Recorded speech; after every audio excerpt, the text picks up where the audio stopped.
Today's learning goal is to find the magnitude of a vector from its components. Find the magnitude of a vector from its components. So we're going to jump right into an example.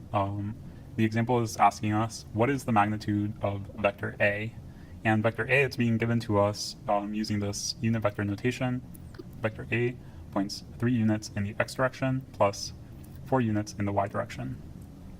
So just so that we can visualize like what's happening here, let's go ahead and graph our vector 3, 4. So 3 in the x direction, 1, 2, 3 in the x direction, and then 4 in the y direction, 1, 2, 3, 4 in the y direction.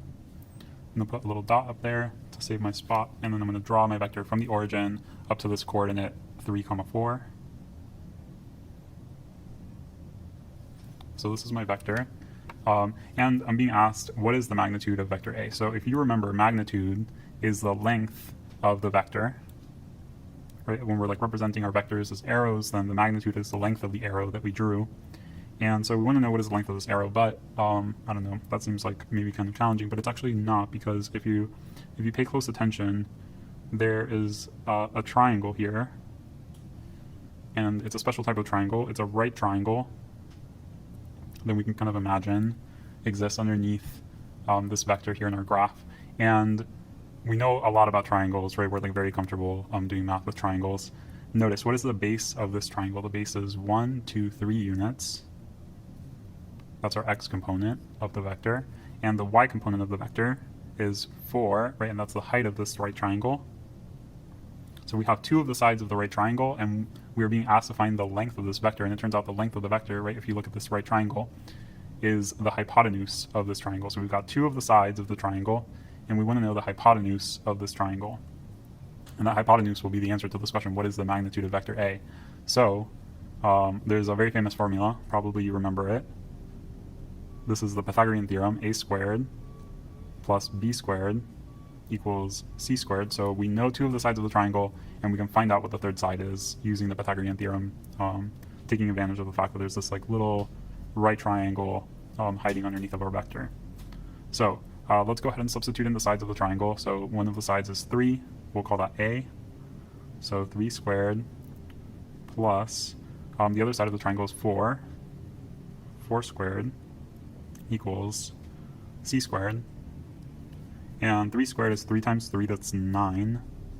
4 squared, 4 times 4 is 16. And 9 plus 16 is 25. And now we have to try to figure out what number times itself gives us 25. So in other words, let's take the square root of both sides. So the square root of c squared is c, and the square root of 25 we need to find, but either you can put this into the calculator, or maybe you already know that the square root of 25 is 5. 5 times 5 is 25. So 5 is c. So the magnitude of this vector is 5. Let's point at it so we know, okay, that's 5. That's the length of the vector, the hypotenuse of this triangle. Another way of writing magnitude of A is to write something like this, like absolute value bars around our symbol for vector A. And so we could say this could be our final answer, that the magnitude of A is 5. So if you want to be fancy about it, you can say, you can write it in this way. Absolute value bars around the A vector symbol. You could write it this way. Absolute value bars around the A vector symbol. This means the magnitude of A is 5. Okay, so moving forward, we should just try to think back to this rule, and maybe it would be a good idea to write this in your notebook and to put like a little bubble around it. To find the magnitude of a vector from its components, use the Pythagorean theorem, right? So this is the strategy that we're going to use anytime that you have vector components and you're being asked to find the magnitude of the vector. We're going to use the Pythagorean theorem. We're going to look for a right triangle underneath our vector, and we're going to use the Pythagorean theorem to find the magnitude. All right, let's try another example. What is the magnitude of vector r? And we're being given a vector r, which points negative 12 units in x and 5 units in y. Go ahead and try this one on your own. Pause the video now. All right, hopefully you tried it. Let's start by drawing this vector so that we can better visualize where our triangle is. So x direction, y direction, and our vector points in the negative x direction 12 units, so it's going to be like over here somewhere. And then 5 units in the y direction. So this is our triangle, our little right triangle. It has a height of 5 and a base of negative 12. And we're being asked to find the magnitude of r, so r is the hypotenuse of this little triangle that we're imagining here using these components. Okay, so remember we're going to use the Pythagorean theorem. Let's go ahead and write down the equation. A squared plus b squared equals c squared. And a is, let's call that negative 12, plus 5, we'll say that's b, 5 squared, and then c squared, that's our hypotenuse, squared. Let's see, okay, so negative 12 times negative 12 is 144, plus 5 times 5 is 25.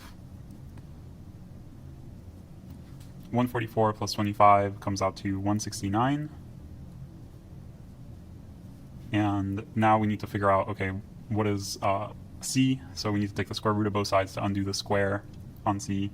And we got that the square root of 169 is going to be our answer. Square root of 169 is 13. You should plug that into your calculator probably, because I don't think anybody has that one memorized.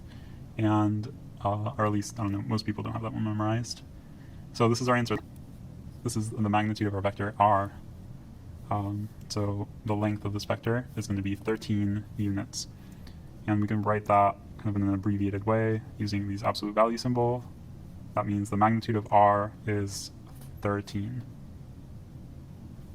Okay, let's try one more. Take a look at this problem. A bird flies with a velocity v equals 3 meters per second north and 5 meters per second east. What is the speed of the bird? So now this is a physics application of vectors. Now we're talking about like velocities. Velocity is a vector. If you remember, maybe this seems like a little bit like kind of shocking to see something written in this way, but actually this is pretty simple because we already know how to do this. So if you remember, speed is the magnitude of velocity. Speed is the magnitude of velocity. So what they're asking us here really is, what is the magnitude of this vector v? Okay, so give this a try. Try it on your own first. Pause the video now. Okay, hopefully you tried it, because that's the best way to learn physics, is to kind of struggle on your own through the problem solving. That way you can practice being confronted with these like unfamiliar problems, and persevering in your problem solving, and being forced to apply the information that you probably already know how to, do this. It's just you might have to like force yourself to do it. Okay, so north, let's write the north direction like this, and then that means east would be this way.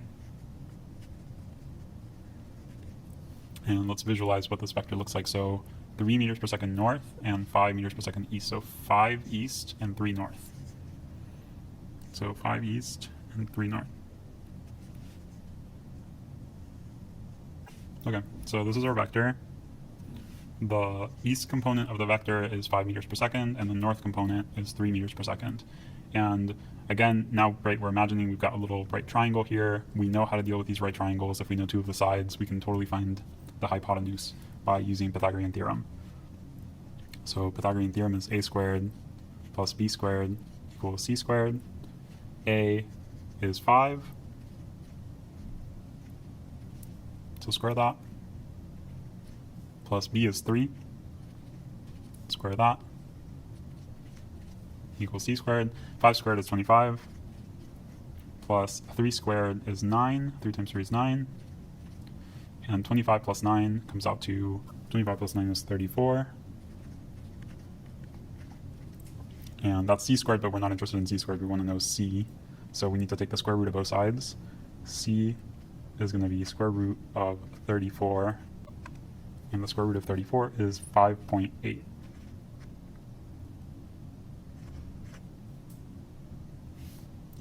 And notice here we're dealing with speed, right? So the units of speed are meters per second. So our answer here, since this is no longer a math problem, this is a physics problem, we should make sure that we expressing our units. So 5.8 meters per second would be the speed of the bird. So we can either write like speed equals 5.8 meters per second, or we can be fancy about it and write our final answer like this. The magnitude of the velocity vector is 5.8 meters per second. All right, great job, everybody.